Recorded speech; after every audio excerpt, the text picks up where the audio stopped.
dilaksanakan. Kalau tidak dilaksanakan,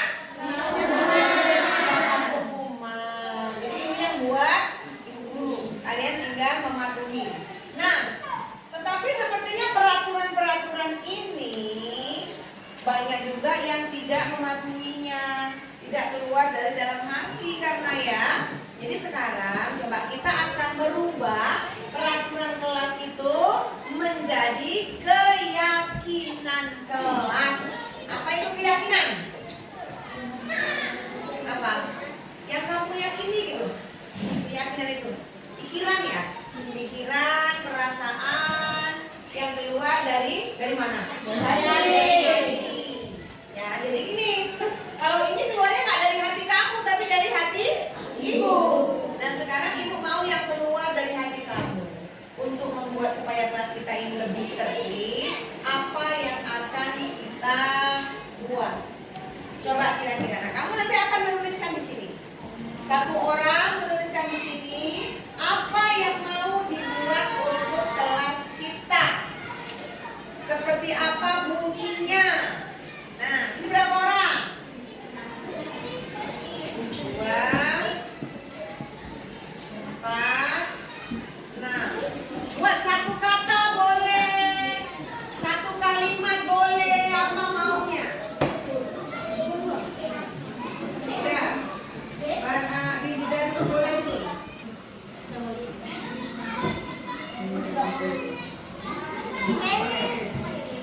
Ayo udah.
Kelompok-kelompokkan nih ya, pengelompokannya. Nah ini ada 1, 2, 3, 4, 5, 6 mengatakan tidak boleh membuli, tidak boleh membuli teman, ini 6 orang. Ini tidak boleh membawa benda tajam, 2 ya. Yang ketiga tidak boleh buang sampah di kelas. Yang buang sampah di kelas 1, 2, 3, 4 ada 4. Kemudian izin saat ingin keluar pagar. Kemudian denda saat terlambat datang. Kemudian tidak boleh ribut di dalam kelas. Kemudian harus sopan santun. Tidak boleh mengejek. Tidak boleh bercerita saat guru menjelaskan. Tidak boleh berisik sama ya. Tidak boleh makan saat belajar. Kemudian tidak boleh berkelahi.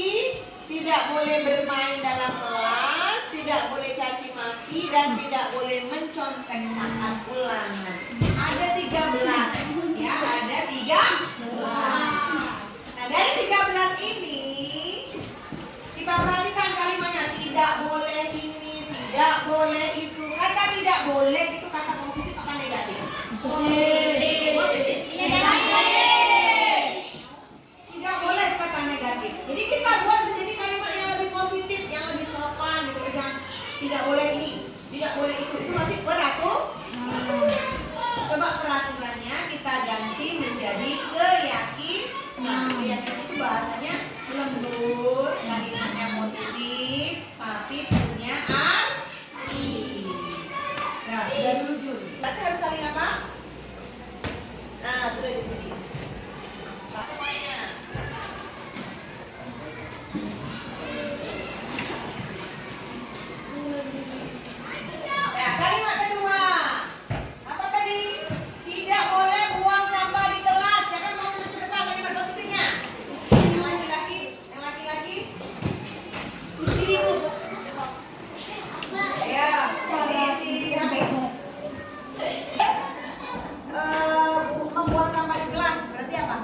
goyang Ri. Buanglah. Boleh, boleh.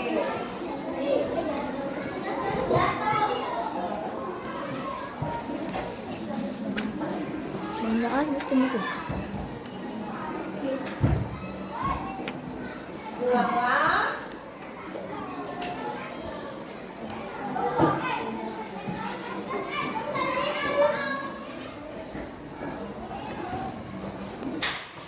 Tidak boleh ribut. Kalau tidak ribut berarti apa di kelas? Bagaimana di kelas? Diam. Tertib ya. Terus tertib, tenang.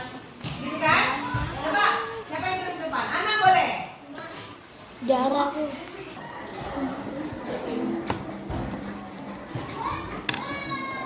Coba main gimana tuh? Oke. Harus tertib. Saat apa, Nak? Saat apa tertibnya? Saat ngapain? Saat tidak ada guru. Kalau ada guru? Berarti saat apa? Tidak boleh apa? Tidak boleh bermain di dalam kelas yang bisa merusak barang di kelas. Kalimat maksudnya apa? Menjaga barang-barang yang ada di kelas. Menjaga barang-barang. Yang ada di kelas. Siapa yang bisa tulis di depan? Coba. Menjaga. Tidak boleh datang terlambat. Berarti apa? Tertib. Ah, datang tepat waktu artinya banyak ya kalau disiplin itu ya. Disiplin waktu, disiplin tugas, disiplin diri, disiplin berpakaian dan semuanya. Siapa yang mau tulis yang ke depan? Coba Kak Wina. Sudah mendapatkan kesimpulan, keyakinan kita itu ada 5. Ada 5 keyakinan kelas kita. 5 atau 6? 1, 2, 3, 4, 5, 6. Oh, ada 6 keyakinan kelas kita. Yang pertama, bacakan tolong yang kuat suaranya. Fikri. Ayo, Fikri. Yang goyang mau tuh jangan digoyang.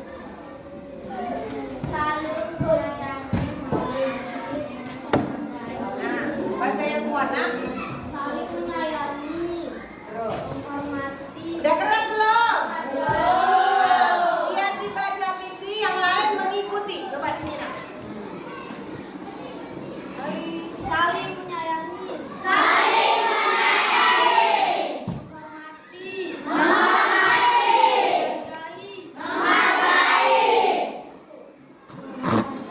Muatlah. buang sampah pada tempatnya.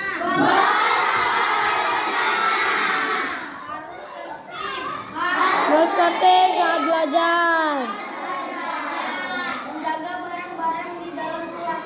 Menjaga barang-barang di dalam kelas. Disiplin. Dah. Dah, berarti sudah ada 6.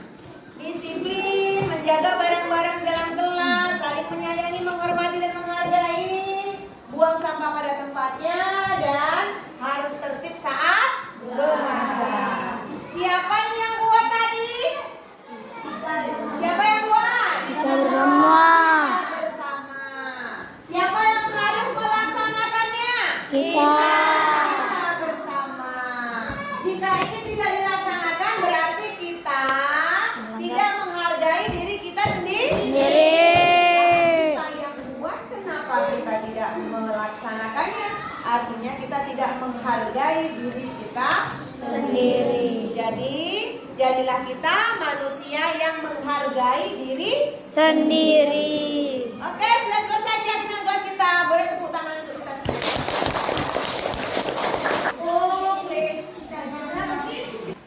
Ya, coba kalau ibu bilang tepuk 1, tepuk 2, tepuk 3, tepuk 4, tepuk 4 2 kali, tepuk 5, tepuk 5 2 kali.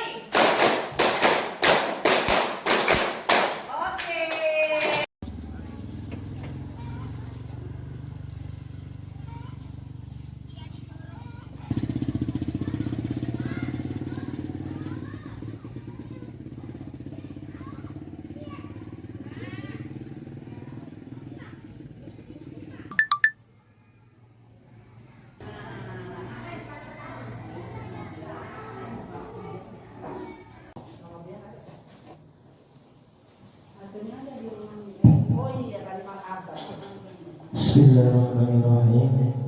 Assalamualaikum warahmatullahi wabarakatuh.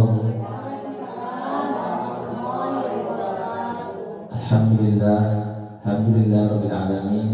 Puji syukur senantiasa kita ucapkan kehadirat Allah Subhanahu wa taala atas limpahan rahmat, karunia, hidayah serta kekuatan kepada kita semua, sehingga di siang ini kita masih dapat berkumpul di sekolah kita ini, SDN Negeri Tanjung Genteng, guna pelaksanaan penyampaian materi oleh Ibu Eni Susanti SPDSD, yaitu tentang pemaparan budaya positif di sekolah.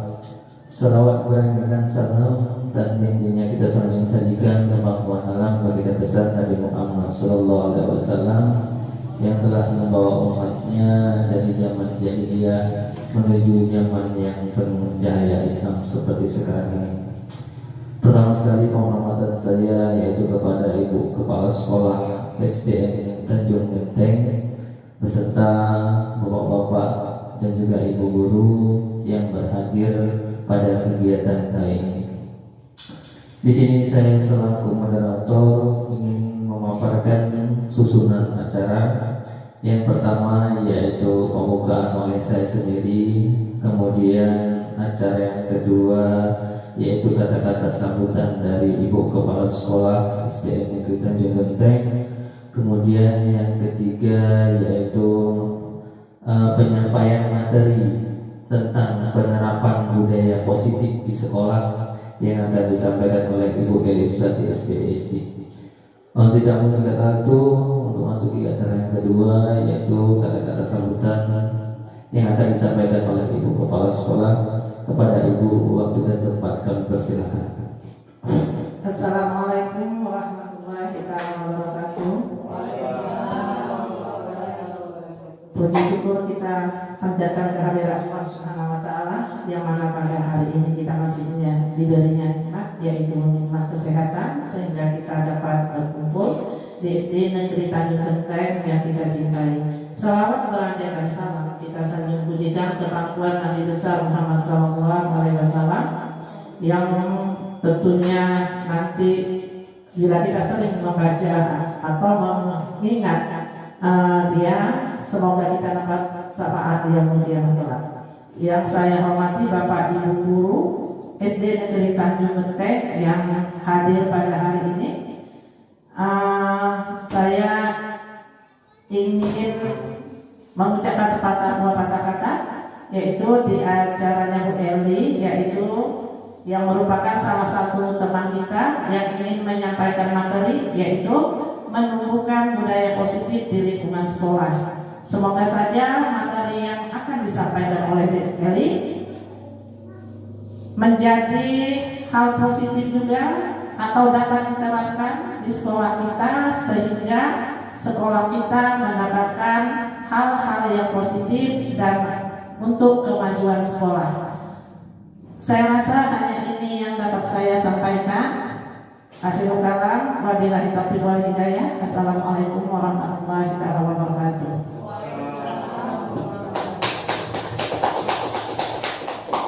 Terima kasih kami ucapkan kepada Ibu Kepala Sekolah yang telah menyampaikan kata-kata sambutannya. Nah, langsung saja kita masuki acara selanjutnya, yaitu pemaparan materi yang akan disampaikan oleh Ibu Eni Susanti SPDSD. Kepada Ibu, waktu dan tempat kami persilakan.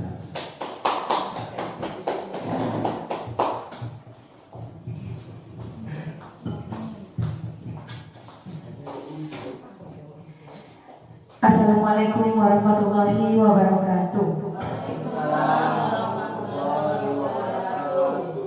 Alhamdulillah, puji syukur kehadirat Allah.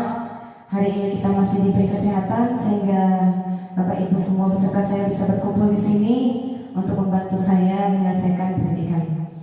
Tak lupa selawat serta salam ke pangkuan Nabi besar Muhammad SAW yang telah membawa kita umatnya dari zaman kebodohan ke zaman yang penuh dengan ilmu pengetahuan seperti saat ini. Baiklah Bapak Ibu, menyita waktunya, seharusnya sebentar lagi kita berkumpul bersama keluarga, tapi hari ini harus duduk di sini membantu saya untuk membagikan apa yang sudah saya peroleh di pendidikan calon guru penggerak. Kali ini saya akan menyampaikan diseminasi mengenai menumbuhkan budaya positif di lingkungan sekolah. Nah, Bapak Ibu semuanya, selama ini kita di sekolah sudah tentu budaya positif itu selalu kita biasakan. Tapi mengapa ini diangkat kembali? Karena selama ini banyak ya pemikiran-pemikiran kita yang ternyata keliru. Yang kita anggap itu sudah benar, yang kita anggap itu sudah baik, ternyata itu masih kurang dan bahkan masih tidak sesuai dengan aturan. Nah, apa yang sudah saya dapatkan akan saya bagikan, semoga nantinya bermanfaat. Nah, Bapak Ibu, di sini sebelumnya saya akan memberikan pertanyaan pemantik. Yang pertama nih, apakah Anda setuju dengan pernyataan ini? Yang pertama, hukuman dapat mendisiplinkan anak. Yang kedua, pemberian hukuman dengan hal-hal positif seperti membaca atau membersihkan halaman sekolah dapat meningkatkan disiplin anak. Yang ketiga, memberi penghargaan dapat meningkatkan motivasi belajar anak. Kan selama ini yang kita laksanakan. Dan termasuk saya, untuk mendisiplinkan anak, selama ini kita sering memberikan hukuman. Nah, apakah menurut Bapak Ibu semuanya ini benar atau kurang tepat? Nah, ini bolehlah biar suaranya menggema. Iya, menurut Ibu Ida ya. Kalau menurut saya hukuman dapat mencari anak itu tidak ya Bu ya. Karena anak itu semakin kita hukum semakin dia melakukan hal-hal yang kayak mana gitu. Iya, menurut Bu Ida kurang tepat ya. Karena semakin dihukum bukan semakin bagus gitu ya, malah semakin menjadi. Menurut yang lain bagaimana?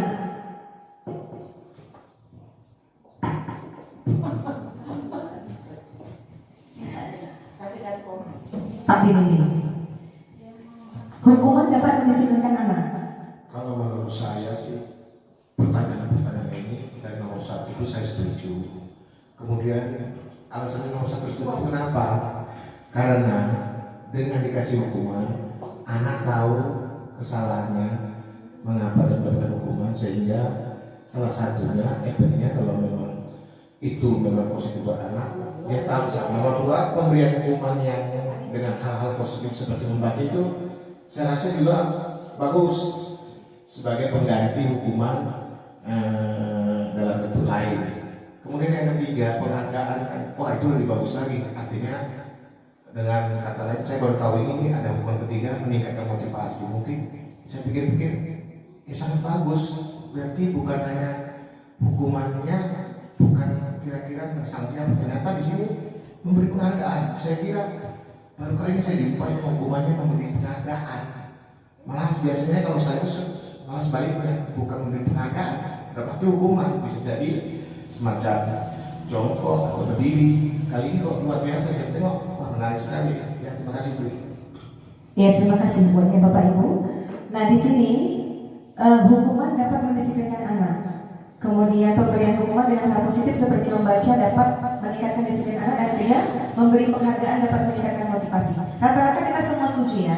Ada yang setuju, ada yang kurang ya. Hukuman ini kurang setuju. Tapi kalau yang ini memberi penghargaan setuju.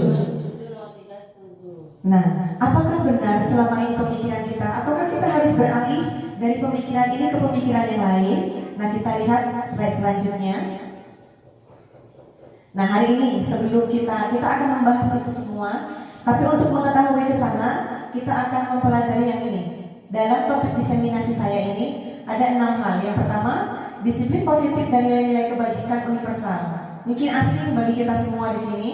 Kemudian teori motivasi, hukuman dan penghargaan, restitusi, keyakinan kelas, kebutuhan dasar manusia dan dunia berkualitas, restitusi 5 posisi kontrol, dan restitusi 3 restitusi. Sebenarnya ini semua sudah kita laksanakan, tapi bahasanya saja yang masih asing bagi kita. Nanti setelah kita pelajari kita akan paham. Nah, kita lanjut karena mungkin waktu waktu sedikit, tapi ini harus tersampaikan, maka kita agak lari 100. Nah, di sini disiplin positif dan nilai-nilai kebajikan universal. Nah, Bapak Ibu mungkin ini asing, nilai kebajikan universal seperti bahasa apa gitu ya. Nah, tapi cobalah sekarang kita lakukan, sobeklah secari kertas kecil, tulis sesuatu benda yang sangat berharga bagi kita. Ada pulpen nggak ya? Ada ya, benar ya. Nah, itu ada kertas. Bagi-bagi aja Pak. Bagi 10, bagi 8. Lagi Bu. Satu lagi.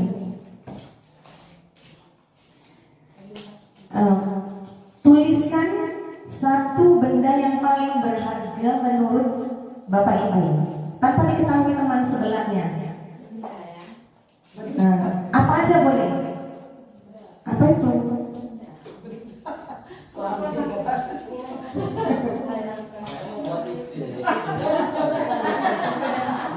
Lagi potong buat belum dapat.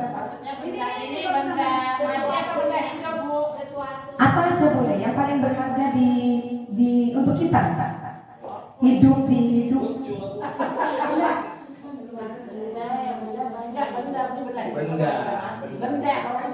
Ya, tulislah benda atau sesuatu yang sangat berharga bagi Anda.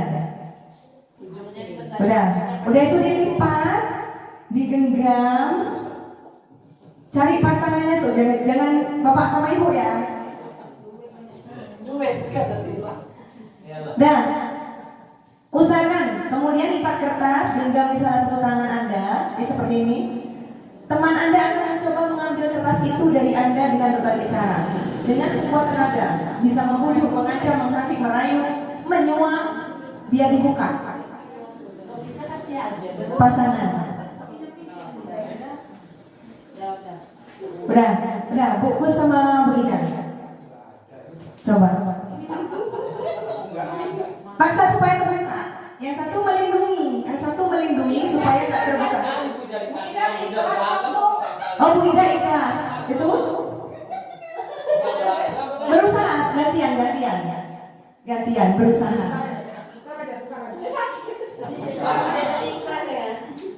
Udah. Terserah. Apa aja boleh.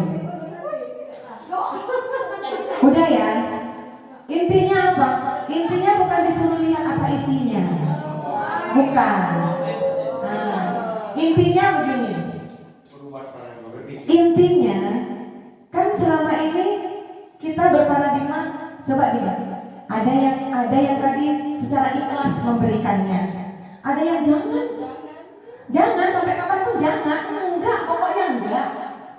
Ada juga yang karena jangan gitu ya.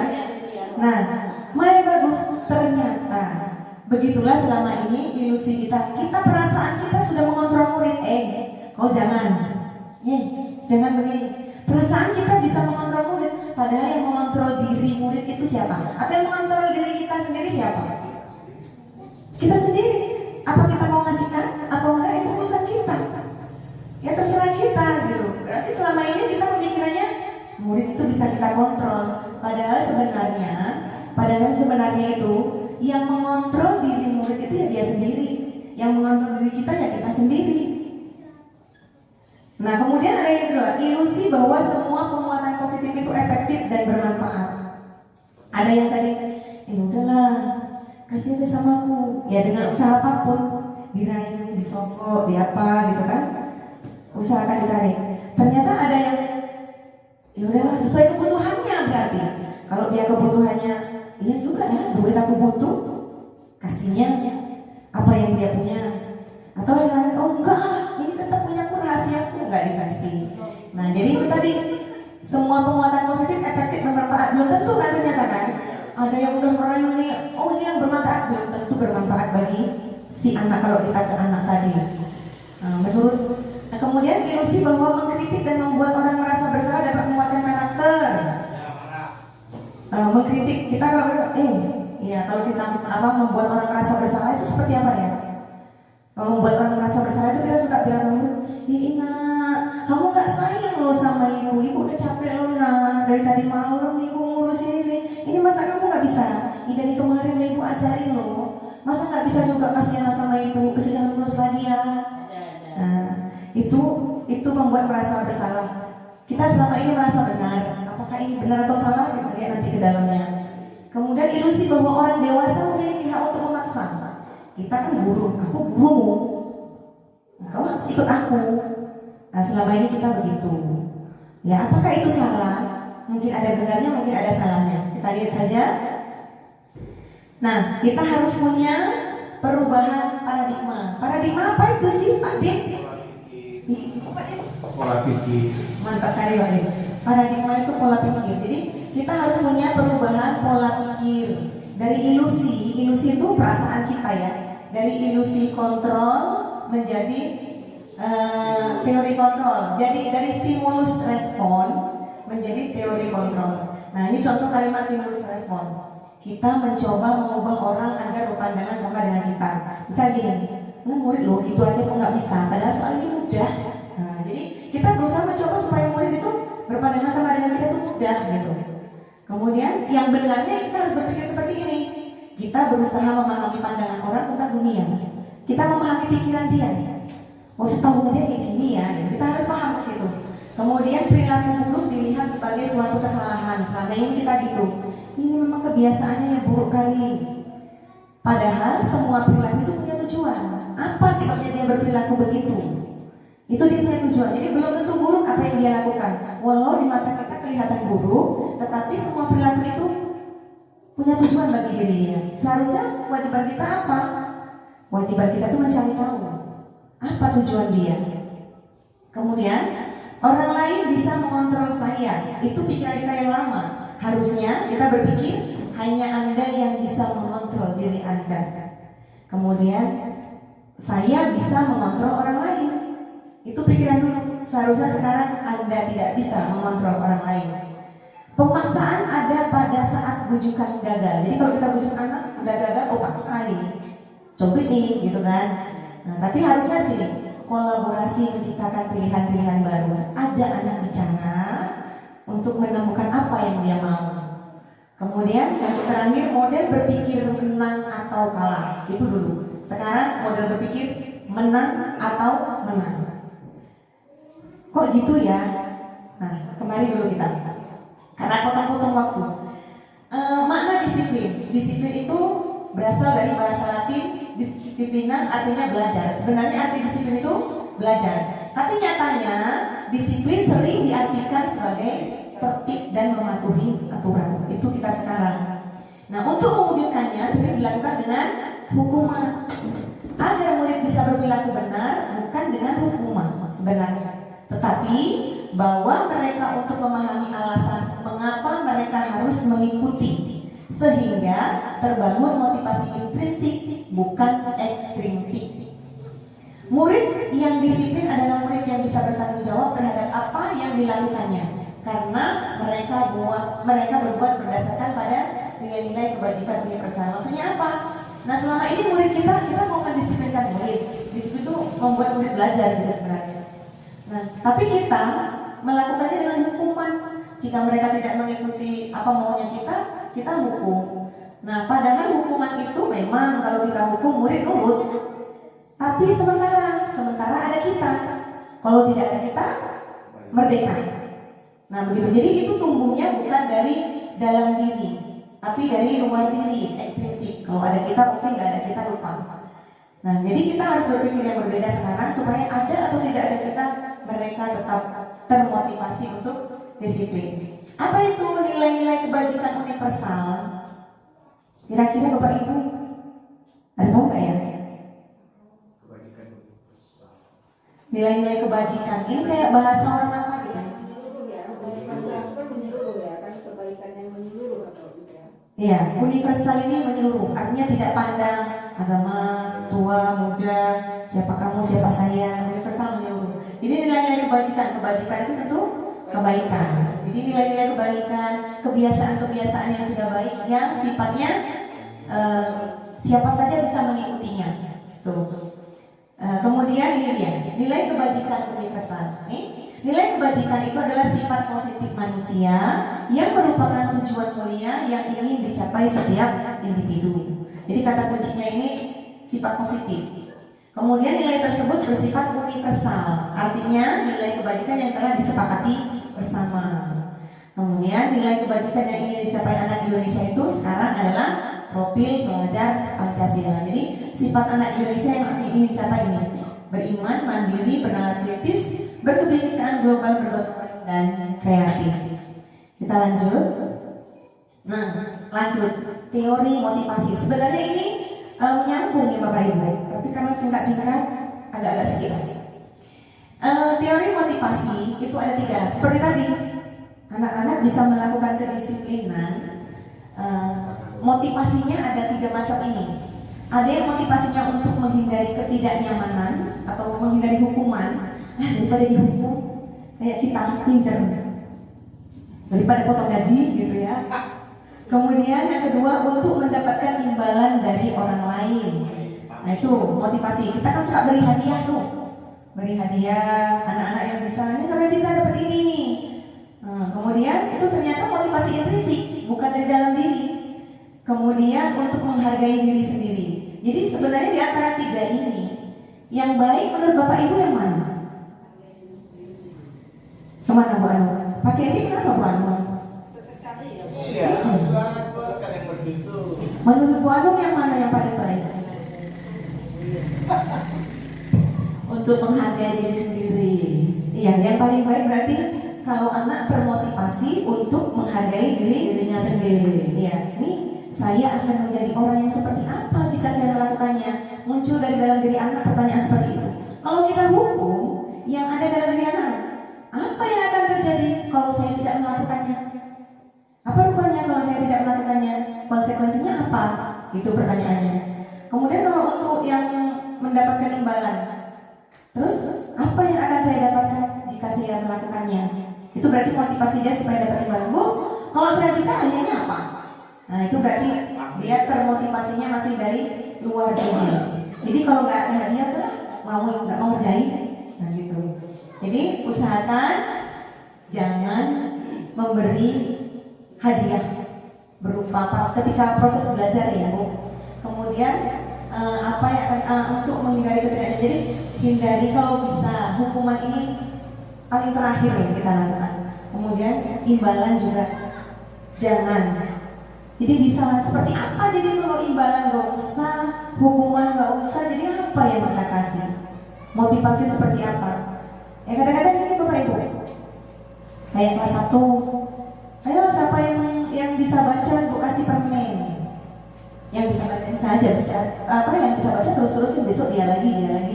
Yang nggak bisa baca lah, aku nggak mungkin bisa. Udah main-main aja di belakang. Nah, gitu. Jadi hindari pemberian hadiah berupa ini. Ada juga yang memberi hadiah bintang.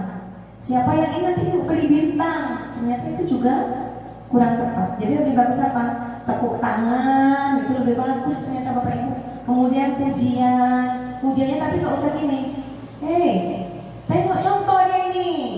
Nah itu juga jangan di depan teman-temannya. Penguatannya secara pribadi. Ternyata itu yang lebih baik. Kemudian ini hukuman dan penghargaan, ini perbedaan. Ya, hukuman itu apa, konsekuensi itu apa, restitusi itu apa. Hukuman yang bersifat satu arah, artinya apa? Itu hukuman datang dari kita. Murid tidak tahu apa-apa. Kemudian berupa psikis, jadi mengenai apa ya, badan dia lagi, fisiknya dan fisik dan psikis, hati dan badan. Tiba-tiba dan tidak terencana, kemudian tidak relevan dengan kesalahan. Jadi hukuman itu berarti apa kesalahan dia? Misal dia nggak kerjain PR, kita hukum nanti keliling lapangan, kan nggak sesuai. Nah itu berarti hukuman. Tapi kalau dia tidak mengerjakan PR, lalu apa yang cocok untuk dia? Supaya dia lebih baik lagi dari sekarang. Cocoknya apa? nanti waktu jam istirahat dia atau nanti setelah jam pulang dia nambah waktu sebentar untuk mengerjakan PR, kita bimbing. Nah, begitu. Kemudian hukuman itu tiba-tiba dan tidak terencana. Jadi dia tidak tahu kalau dia salah ini hukumannya apa, suka hati gurunya. Nah, itu hukuman. Beda dengan konsekuensi. Kalau konsekuensi bersifat satu arah juga, sama, datangnya dari guru juga. Tapi murid sudah mengetahui sebelumnya. Kayak kita buat tata tertib, itu ya, murid sudah mengetahui sebelumnya. Ya Pak, dan ini peraturan kelas kita. Kalau besok nggak ngerjain PR, maka harus apa misalnya? Piket, pulangnya piket. Kalau nggak ngerjain PR, pulangnya piket ya. Itu memang udah peraturan kita buat. Jadi anak-anak tahu apa ya kalau besok aku ngerjain PR, aku piket besok. Nah gitu. Itu anak-anak mengetahui. Kalau yang tadi enggak, suka hati gurunya. Kalau ini anak-anak udah tahu. Misal kalau misalnya nggak pakai sepatu warna hitam, dia datang ke sekolah, peraturan sekolah kita sepatu warna hitam. Dia datang ke sekolah tidak pakai sepatu warna hitam. Dia udah tahu konsekuensinya apa. Aku kalau nggak pakai sepatu warna hitam nanti sama ibu disuruh apa misalnya cabut rumput. Nah gitu. Itu udah diketahui. Jadi terukur dan guru hanya memonitor. Pokoknya kamu melanggar ketentuan kelas kita, gitu. Ini konsekuensi. Yang terakhir restitusi. Ini bersifat dua arah. Guru dan murid sama-sama tahu. Kemudian murid mencari solusi sendiri atas masalahnya. Guru cuma bertanya, guru hanya membimbing ya. Misal anak tidak pakai topi datang ke sekolah. Waktu upacara, kita tanya, kita panggil nanti ketika selesai upacara kita panggil, di mana topimu? Biarkan dia menjawab dengan apa maunya dia. Di mana topimu? Tinggalan bu. Kenapa bisa ketinggalan? Lupa bu, kemarin naruhnya tadi mana? Terus kalau nggak pakai topi itu menurut kamu benar apa salah? Salah bu. Jadi kalau salah besok bagaimana? Ya saya nggak lupa topi saya lagi bu. Supaya nggak lupa topinya macam mana caranya? Ya kalau naruh nanti saya yang benar bu. Itu janjian. Nanti berarti kan keluar dari diri dia sendiri. Nah, kita hanya mengingatkan nanti, gitu.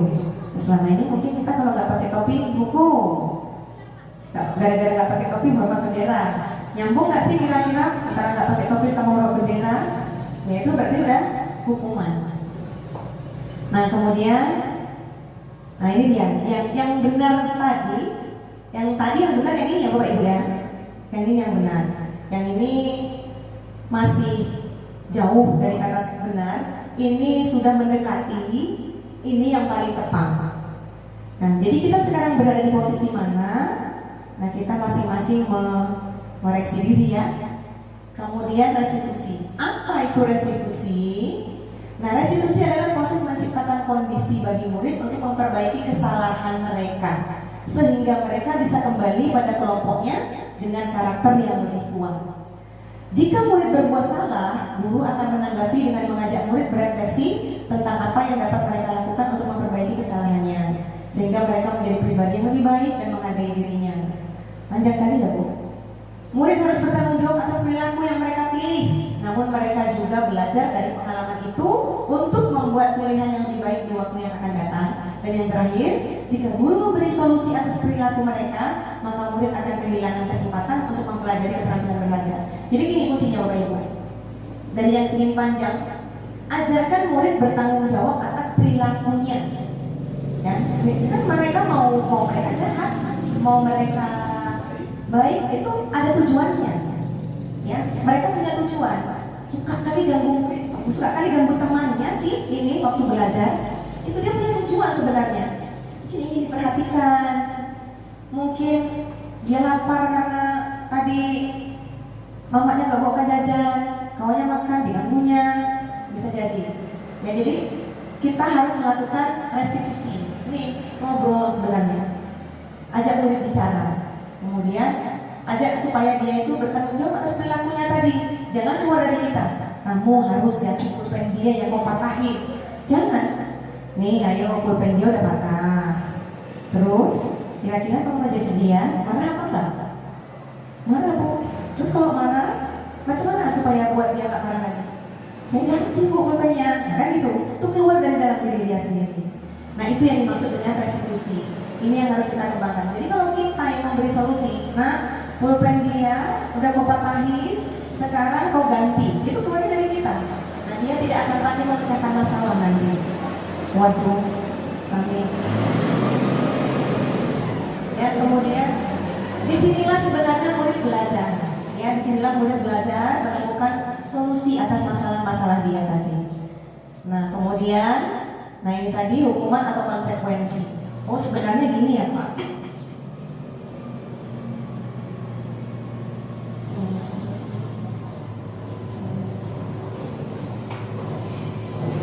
Dari tadi ternyata begini ya. Harusnya ini dari tadi. Lupa. Nah, hukuman atau konsekuensi. Nah, jika ini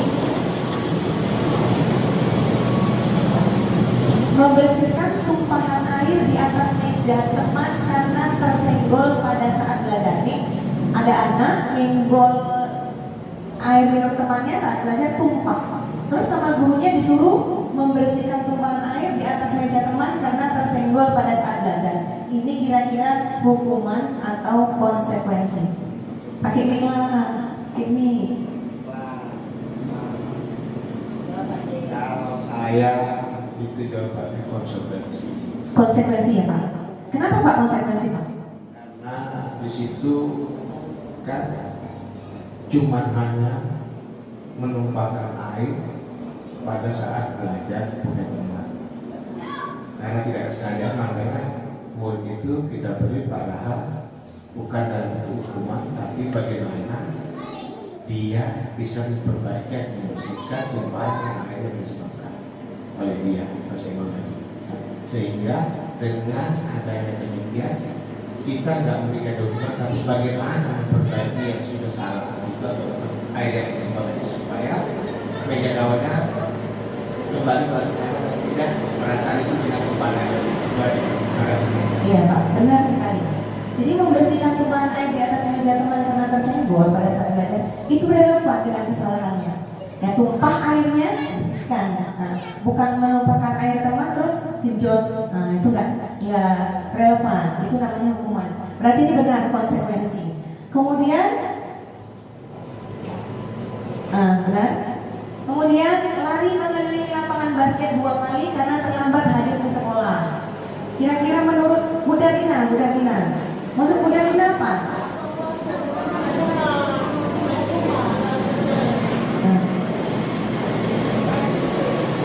Kalau menurut saya itu hukuman karena tidak terlambatnya hadir tadi ke sekolah itu mungkin jadi peraturan di sekolah, makanya begitu dia terlambat harus mengikuti peraturan sekolah. Iya berarti lari mengelilingi lapangan basket 2 kali karena terlambat hadir ke sekolah itu merupakan hukuman menurut Ibu ya? Iya hukuman karena tidak relevan antara lari dengan terlambat.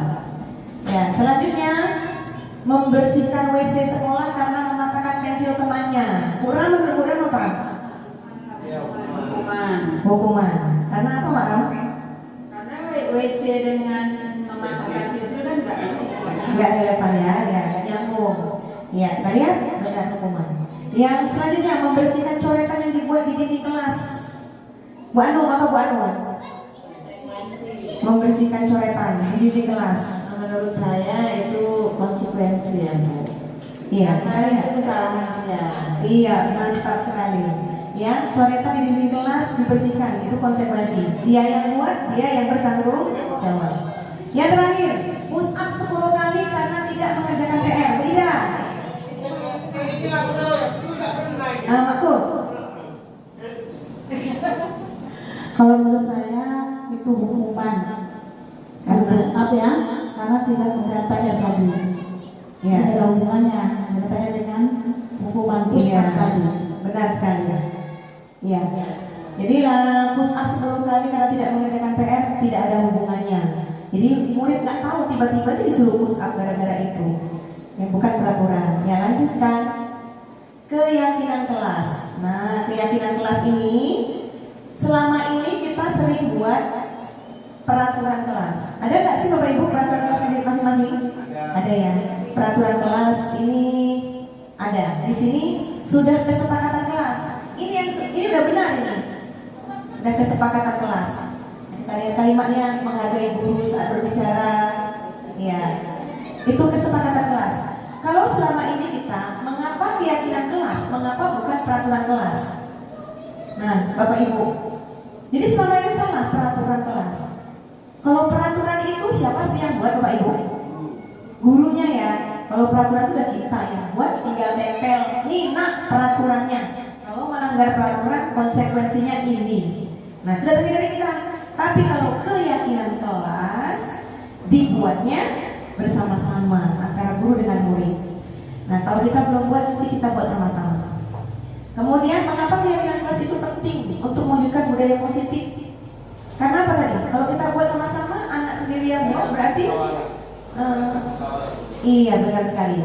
Ada musyawarah di dalamnya. Jadi motivasinya dari dalam diri anak sendiri ya Bapak untuk melaksanakannya. Kemudian bagaimana mewujudkan keyakinan kelas yang efektif? Kira-kira bagaimana mewujudkan keyakinan kelas yang efektif? Kita harus sering-sering apa ya? Meninjau kembali Bapak Ibu ya, peraturan yang sudah dibuat. Nah, nih, apa keyakinan kelas? Nah nih, keyakinan kelas itu adalah nilai kebajikan yang diyakini dan disepakati berdasarkan bersama berupa pernyataan-pernyataan universal yang bersifat abstrak.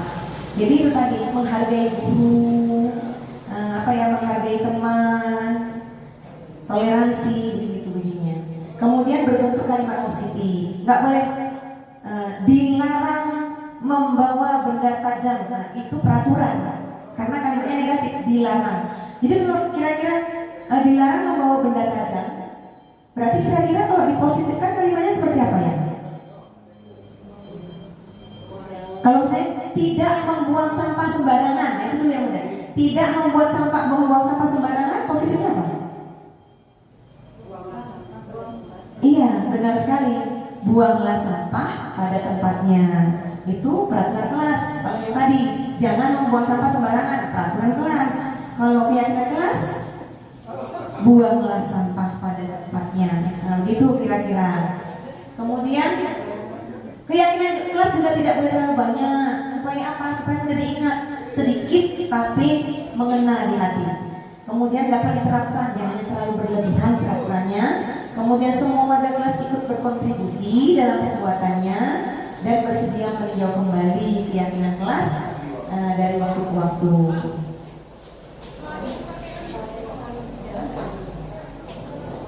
Ya, kemudian langkah utama pembentukan keyakinan kelas. Nah, ini langkah utama pembentukan keyakinan kelas.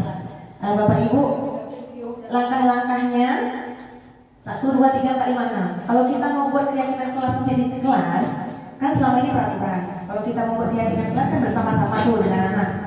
Nah, kira-kira langkah pertama yang mana ini? Mana duluan? Meninjau ulang keyakinan kelas dari waktu ke waktu, berdiskusi mengenai gambaran perilaku, mengubah peraturan menjadi nilai kebajikan, berdiskusi mengenai peran keluarga, surat pendapat dan mengubah peraturan menjadi kalimat yang positif.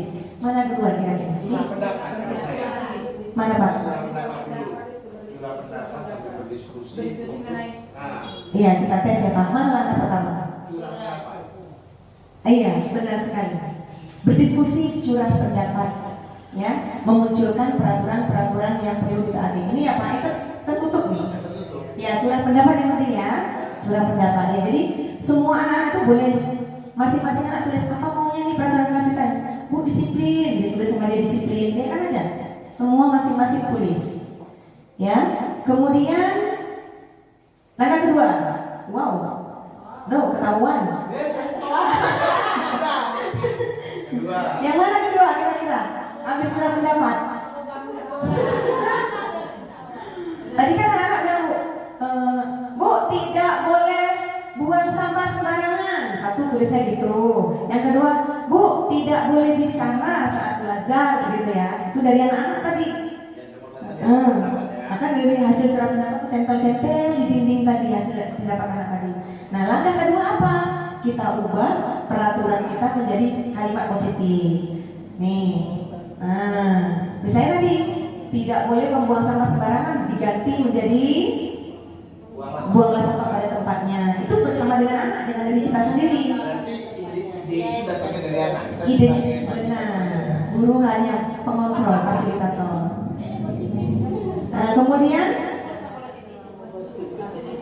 yang ketiga apa? Habis mengubah jadi peraturan. Ini apa? Mengubah peraturan tadi menjadi nilai kebajikan. Kita lihat. Oh iya, benar. Ya, kalau tadi udah dibuat nilai positifnya, ya. Lalu kita ubah jadi nilai kebajikan. Misalnya gini tadi, buanglah sampah pada tempatnya jadi. Di sini tadi kan udah jadi buanglah sampah pada tempat saya. Nah, nilai kebajikannya apa? Supaya apa? Murid menyadari dari dalam diri dia supaya tempatnya dan transparan tadi ada tempatnya. Jadi nilai kebajikan itu tadi kan seperti gotong royong, mandiri, nah apa lagi? Bertanggung jawab. Jadi kalau kira-kira buang sampah pada tempatnya, kira-kira yang mana nih? Untuk menjaga apa? Kebersihan. Berarti bisa nilai kebajikan universalnya apa? Itu tadi menjaga kebersihan, untuk kebersihan, misalnya gitu. Itu nilai kebajikannya, menjaga kebersihan kita ini. Kemudian langkah selanjutnya apa? Udah kita ubah jadi nilai kebajikan. Tinggal 3 lagi ya. Berdiskusi mengenai peran, berdiskusi mengenai gambaran perilaku, meninjau ulang mengenai gambaran perilaku. Nah, jadi kan kita peraturannya udah dapat nih, harus ini, harus ini, harus ini. Nah, kemudian diskusi. Jadi perilaku kita seperti apa gitu ya harusnya. Betul nggak ya? Ternyata itu Pak. Benar, berdiskusi mengenai peran seluruh warga kelas. Jadi perannya seperti apa? Kalau guru datang perannya seperti apa? Murid di kelas perannya seperti apa? Lanjut. Nah, baru berdiskusi mengenai gambaran perilaku. Nah, yang terakhir udah jelas. Keyakinan kelas yang udah jadi harus ditinjau ulang dari waktu ke waktu. Kira-kira terlaksana enggak itu? Terus kita tempel jangan lupa di dinding kelas. Nah, lanjut 5 kebutuhan dasar manusia. Nah, Bapak Ibu, ini cerita 5 kebutuhan dasar manusia. Sebenarnya manusia itu masing-masing punya kebutuhan. Jadi anak yang melakukan kesalahan itu atau anak yang perilakunya menyimpang dari apa yang kita harapkan, sebenarnya dia hanya ada kebutuhan dasarnya yang belum dia penuhi dan dia minta itu dari kita. Itu sebenarnya. Misal nih kayak ada ya anak kelas 1 ya. Nah, saya lihat itu keluar aja gitu. Apa sih sebenarnya kebutuhan dasar dia itu? Nah, ada 5 kebutuhan dasar. Yang mana kan yang dia butuhkan? Nah, yang pertama ada ini. Kebutuhan untuk merasa senang. Yang kedua, kebutuhan untuk diterima. Yang ketiga, kebutuhan untuk kemandirian. Yang keempat, kebutuhan akan pengakuan. Dan yang kelima, kebutuhan fisiologi dan psikologi. Nah, Bapak Ibu, kalau kebutuhan untuk merasa senang, ya dia itu nggak mau yang susah-susah, dia mau yang senang-senang aja. Kebutuhan untuk diterima, dia itu ingin dihargai, itu penghargaan. Kemudian kebutuhan kemandirian ekonomi, artinya, ya. Kemudian kebutuhan akan pengakuan dan kebutuhan masing-masing kita lihat di dalam sini. Nah, itu kesenangan, cinta dan kasih sayang,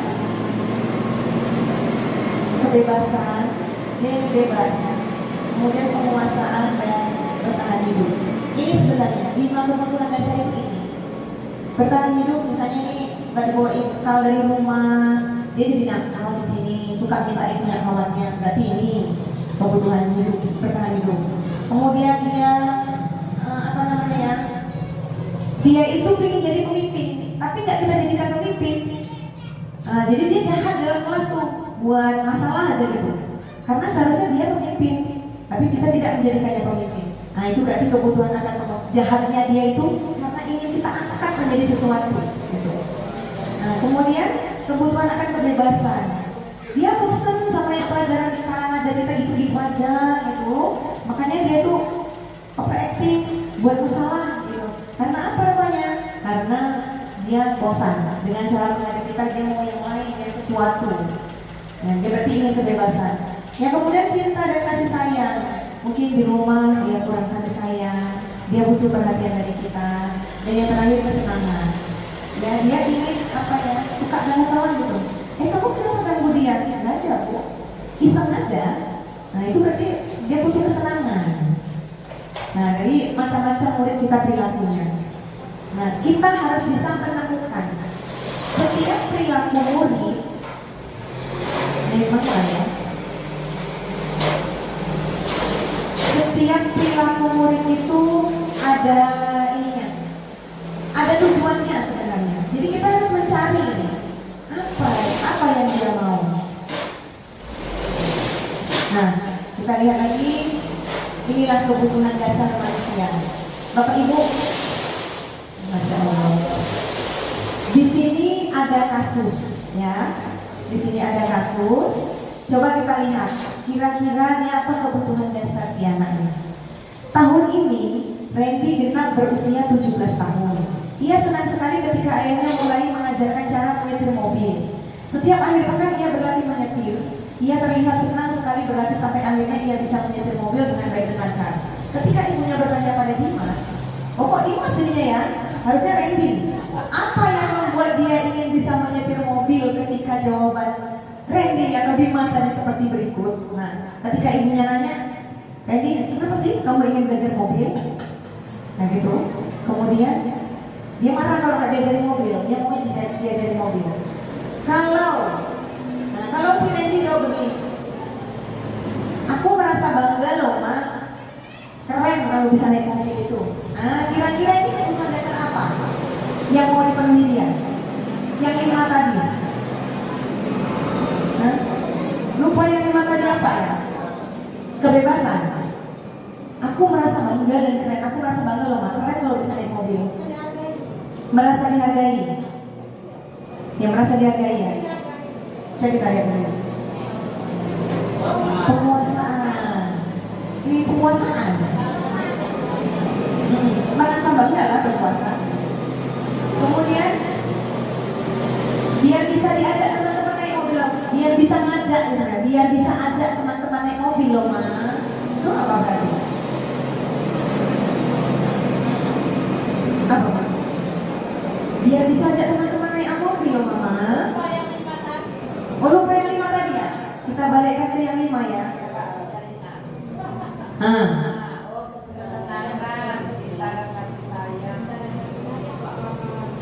Apa bukan?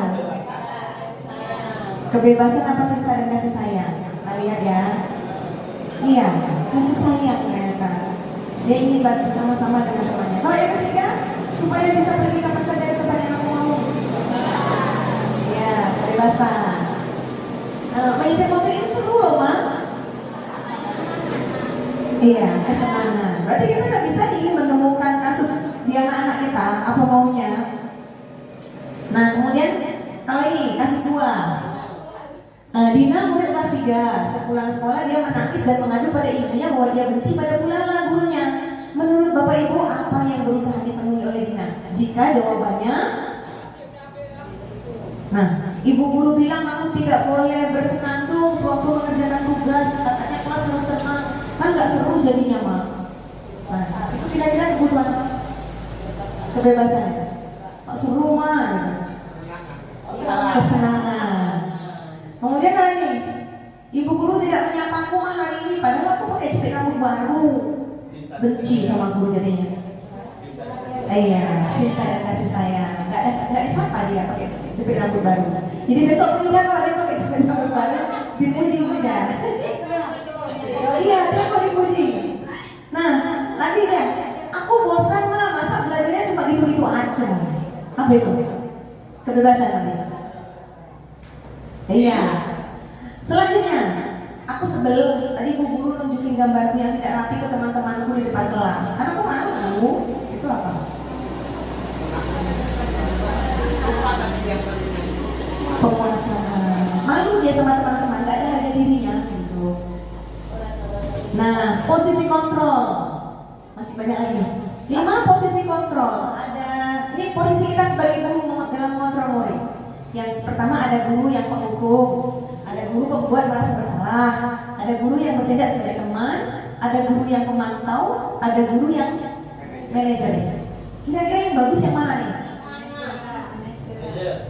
Oh dia pasti. Teman bagus, manajer bagus, pemantau. Ini kalau udah tingkat ini aja bagus, tentu ini bagus, apalagi ini gitu ya. Nah kita lihat dulu. Tonton video harusnya. Tonton video nggak sempat ya. Nanti kalau sempat kita tonton videonya. Nah ini kasus apa nih? Nah kita baca aja ya, saya baca ya. Anto dan Dino sedang bermain bersama di lapangan basket. Tiba-tiba terlihat dalam sebuah pertengkaran adu mulut. Lagi main basket, tiba-tiba bertengkar. Dino pun menjadi emosi dan mengadakan kontak fisik. Berantem nih, menarik kemeja Anto dengan kasar sampai 3 kancingnya terlepas. Pada saat itu guru piket langsung melerai mereka dan membawa mereka ke ruang kepala sekolah. Ibu Suti, ini gurunya nih. Kepala sekolah. Ibu Suti sebagai kepala sekolah berupaya menenangkan keduanya, terutama si Dino yang emosi tadi ya. Kemudian Dino sepertinya, kata bu kepala sekolah, Dino, sepertinya kamu saat ini sedang marah sekali. Mendengar itu, Dino pun mengalir bercerita tentang kesalahan hatinya. Ibu Suti pun melanjutkan bahwa membuat kesalahan adalah hal yang manusiawi dan bahwa mempertahankan diri adalah hal yang penting. Namun meminta Dino memikirkan cara lain yang mungkin lebih efektif karena saat ini Dino berada di ruang kepala sekolah. Kemudian Ibu Suti melanjutkan bertanya tentang keyakinan sekolah yang disepakati, serta apakah Dino bersedia memperbaiki kesalahan yang telah dilakukan terhadap Anto. Dino pun akhirnya perlahan mengangguk. Kemudian Ibu Suti balik bertanya kepada Anto, hal apa yang bisa dilakukan Dino untuk memperbaiki masalah? Lalu Anto menjawab, saya perlu kancing saya diperbaiki, Bu. Ibu saya akan sangat marah kalau melihat kancing baju saya sampai copot 3. Ibu Suti pun kembali bertanya kepada Dino, apa yang akan dia lakukan untuk menggantikan 3 kancing Anto yang terlepas? Dino berpikir sejenak, namun menjawab, wah tidak tahu Bu, saya lem saja ya Bu. Ibu Suti berpikir sebentar dan menanggapi, kalau dilem akan mudah terlepas kembali Dino. Bagaimana kalau kamu menjahitnya saja? Bersediakah kamu? Dino tampak ragu-ragu dan menanggapi, menjahit? Mana bisa saya menjahit? Dino berpikir sejenak memandang ke meja Anto. Kemudian terus dibilang Bu Suti, apa kamu bersedia kalau diajari menjahit? Dino berpikir sejenak memandang ke meja Anto dan menanggapi, yang mengajari siapa? Yang mengajari saya menjahit siapa Bu? Dengan cepat Ibu Suti menjawab, Pak Irfan, guru tata busana. Lalu Dino kembali diam sejenak dan memandang ke meja Anto yang tanpa kancing. Nah ini untuk ceritanya Dino setuju. Dan Dino belajar menjahit bersama Pak gurunya tadi. Dan memperbaiki seharian itu dia memperbaiki kancing baju si Anto. Akhirnya mereka pulang bersama, bercengkrama dan bersahabat lagi. Hilang tadi kekesalannya. Nah pertanyaannya sekarang nih, posisi kontrol apa? Kan posisi kontrol 5 kan? Posisi kontrol apa yang dilakukan oleh Ibu Suti? Bu Siti. Nah posisi kontrol tadi ada nih manajer ya Kak? Iya. Jadi Bu Suti itu sudah menerapkan diri sebagai manajer. Dia bertanya, ngobrol sama si Anto tadi. Dia nggak marah-marah, nggak dimarah si Anto. Justru diajak ngobrol. Maka si Dino ya, si Dino tadi sama memecahkan masalahnya sendiri. Nggak bisa jahit Bu. Ada yang mau ngajari jahit, mau Bu, dan seterusnya. Akhirnya keluar dari diri dia sendiri bagaimana cara memperbaikinya. Nah inilah dia perbedaan Pak antara penghukum, pembuat orang merasa bersalah, teman, pemantau, dan manajer. Ini bedanya. Kalau penghukum itu kita suka menghardik, menunjuk, menyakiti, menyindir, terus suka berkata kalau kamu tidak melakukannya awas, rasakan. Kemudian murid hasilnya apa? Murid akan memberontak, menyalahkan orang lain, berbohong demi menghindari ketidaknyamanan tadi. Kemudian kalau kaitannya dengan dunia berkualitas, murid memperlakukan guru di luar dunia berkualitas. Maksud dunia berkualitas itu gimana Bu? Apa ya? Orang terbaik bagi diri dia, hal-hal terbaik bagi diri dia. Kalau kita suka menghukum dia, kita tidak akan berada dalam pikiran dunia berkualitasnya. Ya kalau kita melakukan hal terbaik untuk dia selalu terpikir.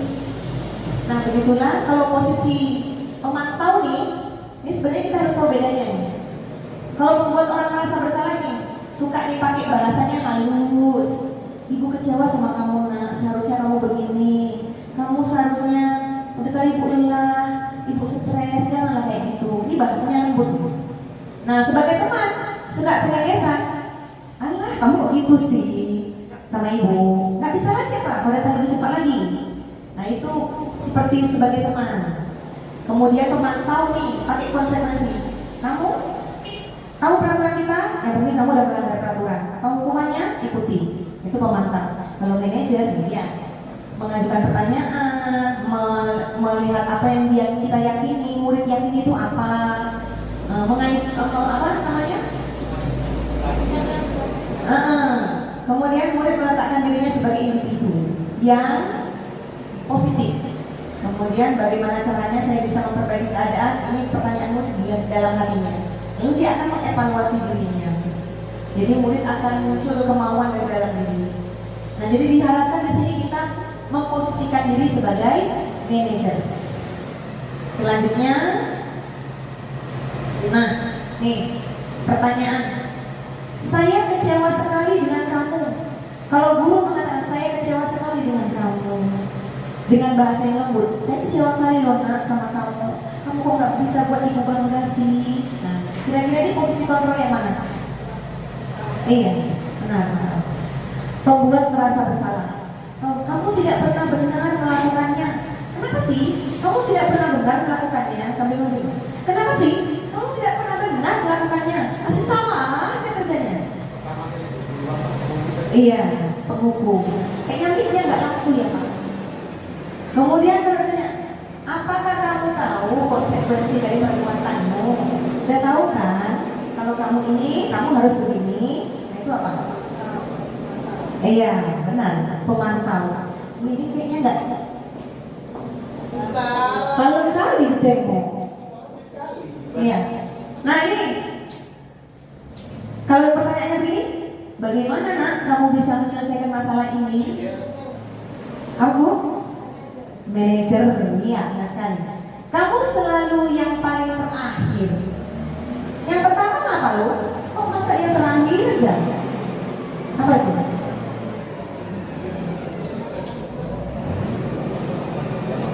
Kamu terakhir aja kerjanya. Dan kebiasaan. Penghukum ya Pak. Jadi tergantung dari nadanya. Kalau dia sambil menunjuk, katanya kasar, berarti penghukum. Nah, langsung ke segitiga restitusi. Ini yang terakhir nih materinya, segitiga restitusi. Ini kalau kita memposisikan diri sebagai manajer, inilah yang akan kita lakukan. Yang pertama ada 3 langkah nih, menstabilkan identitas. Yang kedua paling dasar tindakan, baru menanyakan keyakinan. Apa gunanya kita membuat keyakinan kelas ini? Jika anak berbuat salah, kita ajak bicara, udah tahu dia kesalahannya apa, lalu kita bilang, kamu ingat keyakinan kelas yang sudah kita buat bersama? Ingat Bu, kira-kira apa yang tak sesuai dengan sikapmu tadi? Saling menghargai Bu. Nah, berarti kamu melanggar lagi ya, saling menghargai ya. Terus bagaimana caranya supaya kamu bisa memperbaiki kesalahanmu? Nanti dia akan jawab dengan cara-cara dia. Yang penting jangan keluar dari diri kita bagaimana cara menyelesaikannya. Jadi itu yang dimaksud dengan apa ya, segitiga restitusi. Ada 3 langkahnya. Nah, inilah dia. Kalau menstabilkan identitas, ini kata-kata kita. Berbuat salah itu hal yang manusiawi, nak. Tidak ada manusia yang sempurna. Kalau dia mengatakan kesalahan dia tadi, misalnya dia gini, kenapa nggak kerja PR, main HP aja saya Bu? Iya, ibu juga suka main HP loh, nah sama dengan kamu, suka aku main HP. Nah kita kasih penguatan dia. Terus kalau main HP itu siapa yang rugi kalau sampai nggak kerjain PR? Saya Bu. Terus kalau kamu nggak kerjain PR, bagaimana nilaimu? Jadi ya Ibu. Nah, sampai dia menemukan harus bagaimana dia besok. Nah gitu. Selanjutnya validasi kebutuhan. Kalau udah ditemukan tadi dari ininya, langsung kita kesini. Kamu bisa saja kan melakukan yang lebih buruk, tapi kamu tidak melakukannya. Masih kita puji dipuji dia dengan tindakan kesalahan dia masih juga dipuji. Ya bawa ke hal-hal yang positif. Jadi jangan dipatahkan semangat dia tadi. Kemudian baru yang terakhir menanyakan keyakinan. Itulah tujuan pertama di kelas kita berkeyakinan kelas ini. Apa yang kita ingin percaya di kelas. Nah pokoknya ini yang sudah kita buat kita kaitkan dengan perilaku murid tadi. Nah sebenarnya ada banyak kasus tapi tidak sempat dan ada videonya karena habis ya tadi. Bolehlah sedikit ya kita tengok video yang sempat ya Bapak Ibu ya. Nah kira-kira videonya seperti ini.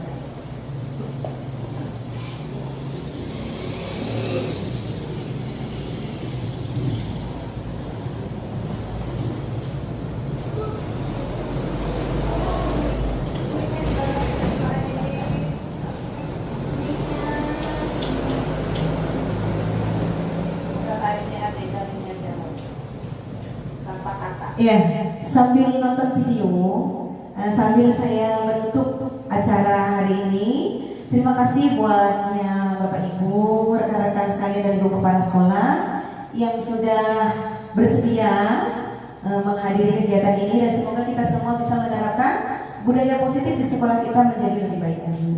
Ya, dengan demikian saya akhiri. Assalamualaikum warahmatullahi wabarakatuh.